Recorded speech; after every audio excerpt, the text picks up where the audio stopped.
holy shit, you guys are like way up there now, and I'm way down here.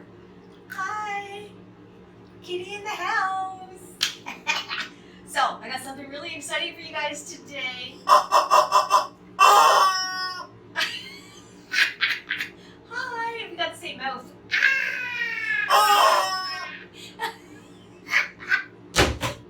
So, I'm gonna have a bath. And guess what? Guess what? Guess what? Look what I got. That's right.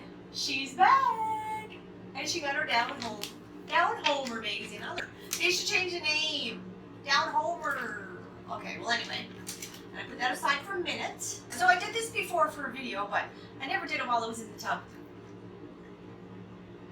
Yes. Carbonated bubble clay mask. That's right. I'm gonna do it right now. First of all, I have to wet my face. And then put this stuff on. Oh no! What's gonna happen if it goes in the tub? Oh shit! Oh! No! Oh my god, okay. It's all in the tub now. Okay, I can put it on my face. Uh-oh, no! Shit, maybe I shouldn't have mixed it with water.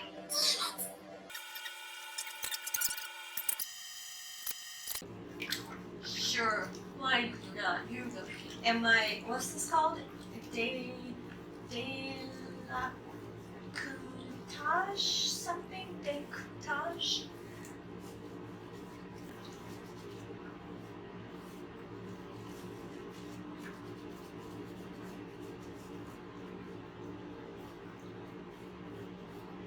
There.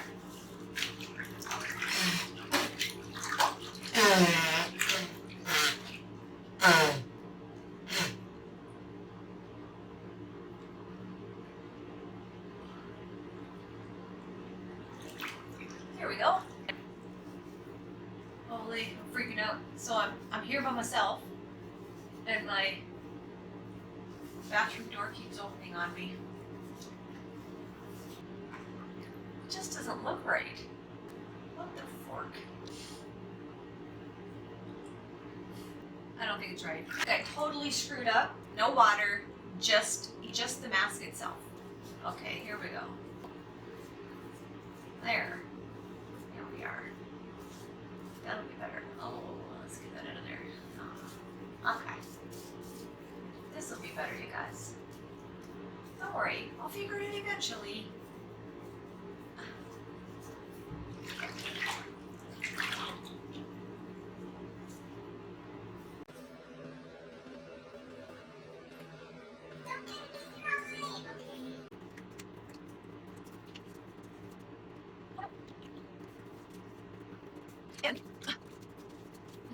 I love this mask, by the way.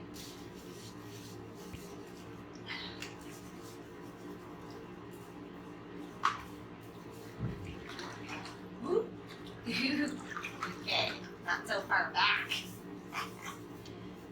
There we go. A little bit more. A little bit more. Get that chest nice and fresh. Oh yeah. How's that? That's better. There we go. Okay.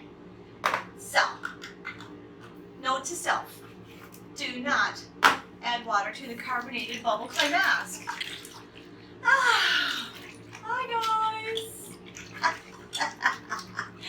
I should put that shit on my nipples and make them real fresh. Oh, but never mind. Okay. All right, so let's check this out, shall we? Oh no, I screwed it up. No. That's really affecting my breathing. Where do teddy bears get their name? Oh, hold on. Oh no. I better shut this off in case I forget to edit. Where do teddy bears get their name, you guys? Oh, I forgot my glasses too. Oh my god, I really suck at this. Jesus. Jesus buys it. Okay, glasses. Purple. Oh yeah. What was that? Jesus. I am texting my girlfriend Darlene because we are planning a trip to Costa Rica here pretty quick at the end of June. Yes, we're going to be gone down there for, I'm going to say roughly 9 days or something like that. Yeah, can't wait. Oh my God, this is our first trip ever together. She was my childhood best friend. Hi, Dickie. Her initials, D-I-K, mine, L-I-R. That's right. Our middle names are the same. Ivy. That's right. Yeah. Okay, anyway, where do teddy bears get their name? There's nothing like a soft, cuddly teddy bear to calm and comfort a crying child. Many of us have grown up toting our special furry friends around all over the place, from school and sleepovers to road trips with family. You still might even have yours. Oh my God, you guys, I still have mine. I'm going to have to take a picture and show you guys. I'll insert it right here. Okay. Perhaps worn, threadbare, and given a good squeeze from time to time. Oh my God, that's so true. And you know what? I even have, I put my son's graduation, when he started kindergarten, they gave him a t-shirt that showed his graduation date, a little t-shirt. And that t-shirt I put on this teddy bear, and it's been on this teddy bear ever since. Yeah. Now, I had this teddy bear, I think I got it when I went to get my tonsils out. I believe I was 13 roughly. 13, 23, 33, 43, 53. This teddy bear is 40 years old, you guys. 40 years old. Can you believe that? I know, it's freaking insane. I need some wine. I should back up a little bit. Here we go. Ooh, I can't. Okay. Should I go right there? Oh, hey. Hey, my face is getting fuzzy. Wait.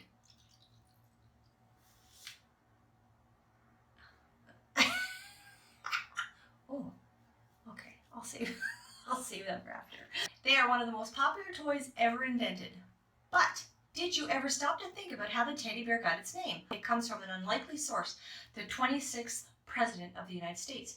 Apparently in 1902, he went on a bear hunting trip. After several days, other members of the party were successful in the hunt, but he, not so much. Some hunters tracked down a black bear that their hounds had chased and attacked. They clubbed the bear, tied it to a willow tree, and invited the president to take a shot. But deeming this to be unsportsmanlike behavior, Roosevelt refused. This, however, didn't change the animal's fate, as the president ordered it killed to end its misery. How sad. Eventually, word spread about Roosevelt's act of mercy, and on November 16, 1902, the story was immortalized in ink by a political cartoonist, Clifford Berryman, in the Washington Post. The original cartoon, titled Drawing the Line in Mississippi, shows him clutching a rifle in his right hand, his left hand extended in protest, as another hunter and the lassoed bear crouch in the background. The cartoon became very popular. Every time he made copies, the bear appeared cuter every time. Morris Mitchum, who, along with his wife, owned a candy shop in Brooklyn, New York. Inspired by the event, Rose created 2 stuffed bears. Morris requested Roosevelt's permission to call these new toys teddy bears, an homage, is it? Homage to the president's nickname, which he loathed. Roosevelt agreed, and while he reportedly expected the invitation to go nowhere, which became a multi-million-dollar business. Stuffed bears became so popular that one American minister warned that replacing dolls with toy bears would destroy the maternal instincts of little girls. Good grief.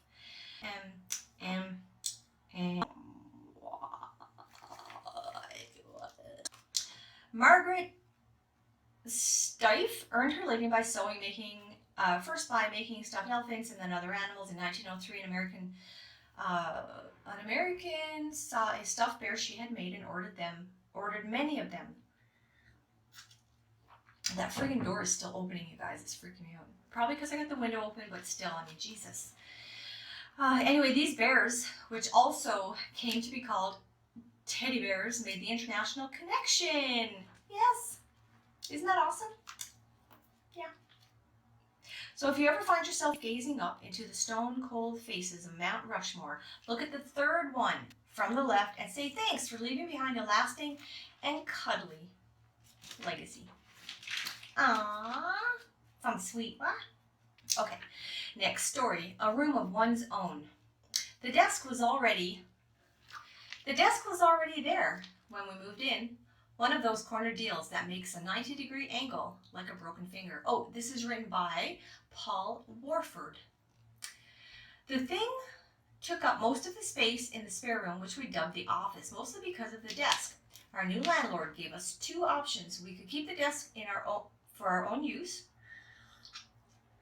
or he could hack it up with an axe and haul it to the dump. We made the desk part of our family and started loading it up with computers and jars of spare pens. I need to ask you something, she says. My wife, Indy, is kind of like a kid when she's asking for something she assumes I'm going to turn her down. She tries to massage symphony out of me along the way. Now, I know you're going to like it, but usually she's buttering me up to ask me to do some dangerous physical activity like ziplining. Her younger sister, Sarah, is moving to St. John's with her boyfriend, Chadwick, she says. Well, that's great. They're an active, vibrant pair, always eager for a new day so they can carve their path through it. They're bound to enjoy the energy of downtown, the hiking trails, and la la la. Can they maybe stay in the office while they're here during the summer, and then they don't have to look for a sublet and blah, blah, blah? I'll have to think about it. I shared my bedroom with my older brother, Brian, throughout our formative years. He wasn't a fan of the arrangement. Brian is and always has been fiercely independent, stringently his own man, even as a boy. As a teenager, Brian became really struck on having a 12-year-old roommate, but by then, at least, he was out most of the time. He was even more opposed in his younger years when he had no choice but to hunker down with me and spend the night week after week. I remember one time, I was probably 7 or 8, when I couldn't fall asleep while my parents had company in. I called pitifully to Mom, hoping she'd hear me and save the day while bringing water. She couldn't hear me over the socializing, but Brian could, and I was keeping him awake. I can picture him now in the darkness, leaning over the edge of the mattress, his pale fist clenched into a ball while he hissed through his teeth. Shut up! Shut up! Oh, sure, it was harsh at the time, but I think back now and it was hilarious. One of my favorite memories. I moved into a closet in Banff while I lived there. Oh, I didn't tell you? My best buddy Antoine lived with my best buddy Chris. A couple of morning chefs at the same hotel as myself. Their little bungalow on Marmot Street was already overcrowded since Antoine was in the large bedroom, while Chris and Jim, another hotel employee, shared a small room and draped a bed sheet, acting as their only privacy divider. Ooh, man, that's tight. I used to joke that I should move into the closet since the three of us spent all of our time together anyway. Fast forward a few months and I'm bunking with some guys at Banff Springs, our employer's competitor, in their staff accommodation, and though I'm not an employee of their hotel, it's okay to stay in their staff chalets as long as the guys who do work there don't cause trouble. Then those guys caused trouble, and I suddenly found myself on the streets of Banff, surrounded by friends and with nowhere to stay.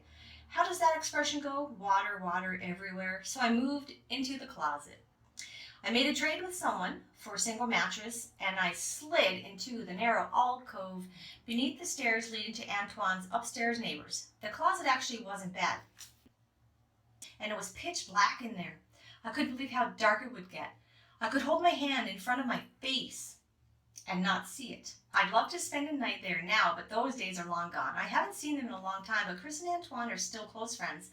All right, I've made up my mind. Chadwick and Sarah can stay. I'm going to send this off to my editor. That was sweet. That was sweet.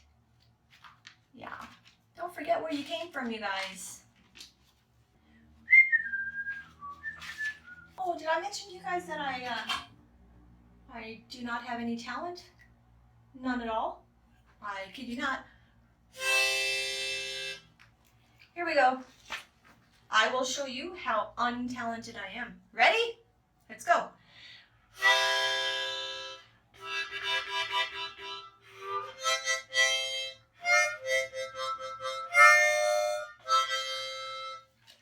That's it.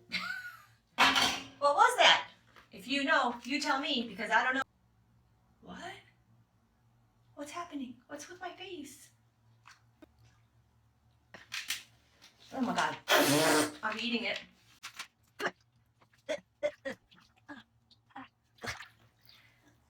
More. Ugh.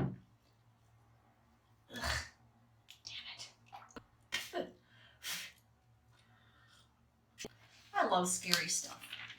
Did you guys know that, especially women, did you guys know that the more the more scary movies and stuff that you watch. What happened to my... Why didn't that fuzz up? What the heck? This is totally not doing what it's supposed to do. Is that because it's so warm in here? Maybe because my body is so warm. Look at my eyebrows. They look like Dad's caterpillar eyes. Dad's caterpillar eyebrows. I'll have to insert a picture of Dad with his eyebrows.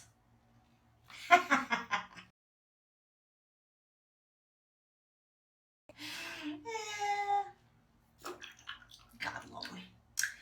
So you guys, I recently told you in another video that I plan on getting some tattoos to cover up the scars that I have from skin removal surgery after my big weight loss. Oh, did you guys just hear that? That was the door closing again. Anyway, I just wanted to show you guys. I don't know if you can see it very well, but there's one of my scars. Minus my hairy armpits.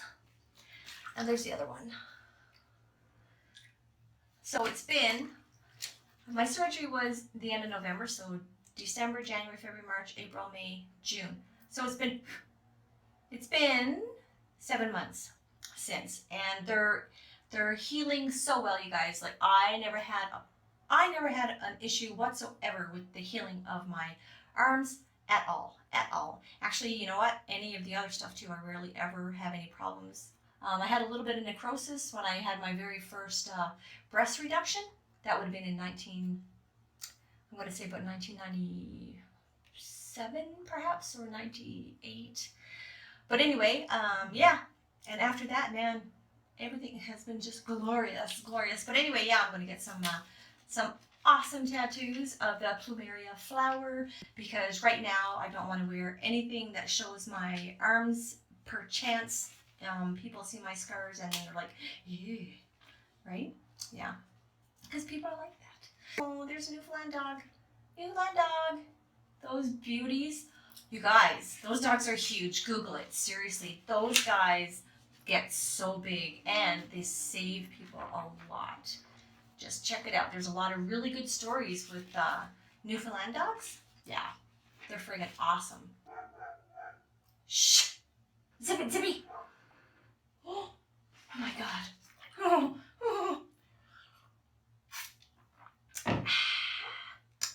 And where is a boy? Jesus. Where are you two? Come on, here it is. There it is. Oh, does anybody get pissed off when these are in your book? I hate that. Bugs me. It burns my ass. Okay, here we go. Shed culture. There we go. Right there. So you guys, this is just a little article on people that have different kinds of sheds and stuff like that. And their shed becomes like something really special to them and everything. I want a shed. It's called a she shed. I don't know. I just want my own shed. It doesn't have to be a she shed or a garden shed or anything like that. But I'm going to do all my shit in there because hubby took over the 12 by 20 shed that we built. Yes, he did. And he has all of his tools and all that shit in there, man. I don't think I have anything in there. He was making fun saying that he was going to throw my my roller skates away. And I'm like, don't touch my fucking roller skates. So anyway, I went in and I found my roller skates and I hid them away so he can't throw them away. But he was just doing it just to tease me. Because he said, there's a lot of junk in there, like roller skates. And it's like, that's the only fucking thing I got in there. But anyway, I took my roller skates. Anyway, I would like to have my own little shed. And I actually have a platform at the back of the yard. I just want something small, like, say a 7 by 6 foot shed, so that way on the front of it I'd be able to still put like pots of flowers and stuff outside. Yeah, but yeah, I want it insulated and stuff like that, and then if I want to go in there I can just put a heater on, and if I want to like grow my plants over winter and shit, I could put it out there instead of in the house. But anyway, some work, all play is the Newfoundland and Labrador way. In Newfoundland and Labrador, a shed is at once a giant toolbox and a cozy shack. Here, friends and family and neighbors come to get this doodad or that whatnot for their latest projects, especially when the local hardware store is closed, if there is one. Other times, people pop in to lend a hand with your latest project. mending a net, piecing together a lobster pot, framing a boat, crafting a model lighthouse. If it's your shed, then you're likely to crack a beer or two in return for the help. Oh my God, I'm going to have a wine shed. Oh my God. Oh my God, a wine cellar? Oh my God. Do I have dimples? Yeah. Okay, where was I? As work dovetails into play, the shed reaches its maximum potential, morphing from just a shed into a down-home shed party. Yes, bye. This is a common experience for fourth-generation fisherman Lee Tremblett, a 42-year-old whose shed-to-house ratio is enviable. Any self-respecting Newfoundlander and Labradorian might make do with a standard 1-to-1 ratio, but Lee boasts 3 sheds to his 1 house in Bonavista. Vista. My shed's bigger than my house, and this house isn't small, he says, chuckling. This is the space where he sews mackerel nets, stretches out and mends gill nets, assembles lobster pots, and inshore fishermen. Excuse me. On the weekends, though, his shed quickly segues from a working space to a socializing one. If I have a few people over, we'll be in the house at first or on the patio, he says, but then eventually it always ends up being spilled over to this shed. I'll have the stereo going and there's a little fridge there, so we'll have a few beers. Aww.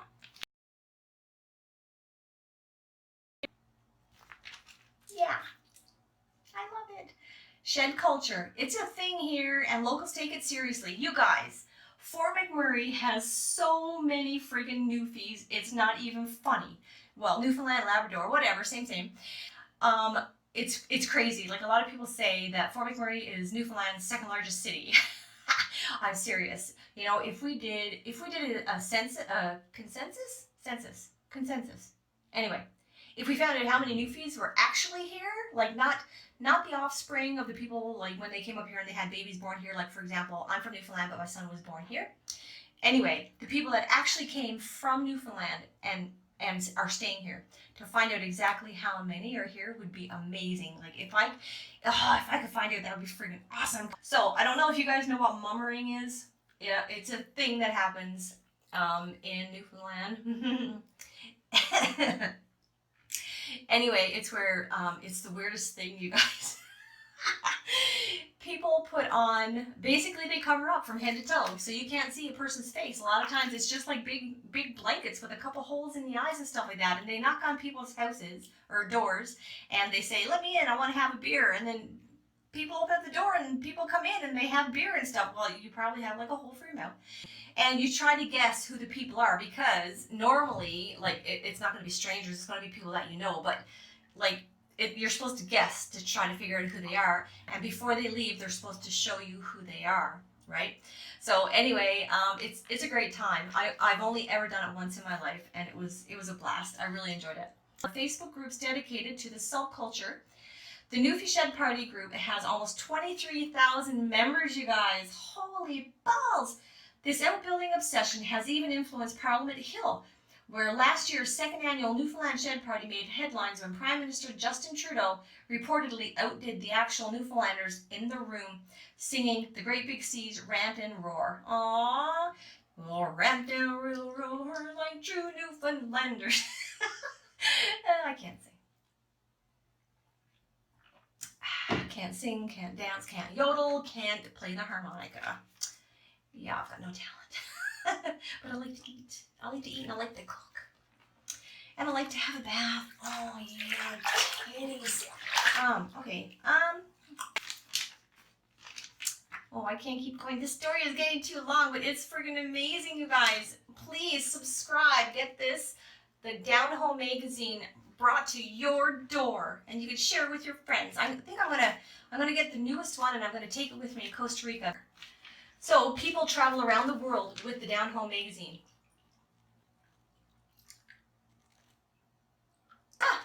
I'll go to Costa Rica maybe and get my picture in the book. I should wash my face.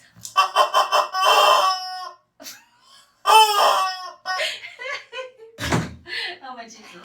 What else can I do? Oh wait, here.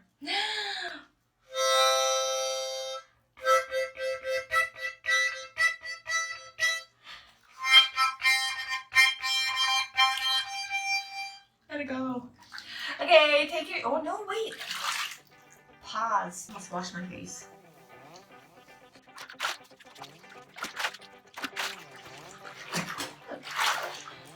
Oh, that tastes like shit.